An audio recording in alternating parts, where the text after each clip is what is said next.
சிறியவனை புழுதியிலிருந்து தூக்குகிறார், எளியவனை குப்பையிலிருந்து உயர்த்துகிறார்.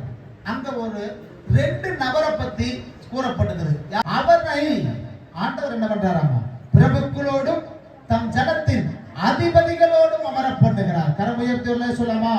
புறக்கணிக்கப்பட்ட, ஒதுக்கப்பட்ட, வேண்டான்னு சொன்னவங்களை உலகம் வெறுக்கலாம், சொந்த பந்தம் வெறுக்கலாம், நண்பர்கள் வெறுத்து ஒதுக்கலாம். ஆனால் ஒதுக்கப்பட்டவர்களை கர்த்தர் உயர்த்த வல்லவராக இருக்கிறார். அல்லேலூயா. ஒதுக்கப்பட்ட நம்ம மற்றவங்க வேண்டாம் வெறுத்து ஒதுக்கலாம். ஆனா கர்த்தர் பார்க்கிறார். தாயின் கருவில் உருவாகும் முன்னவே அழைத்தது யாருங்க? அழைத்தது யாரு? ஆண்டவர்.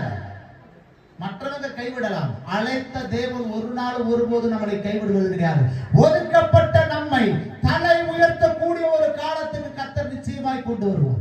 சாதாரண உயர்வல்ல, பிரபுக்களோடும் அதிகாரிகளோடும் அமர பண்ணக்கூடிய ஒரு சூழ்நிலையை கர்த்தர் ஏற்படுத்தி தரலாம்.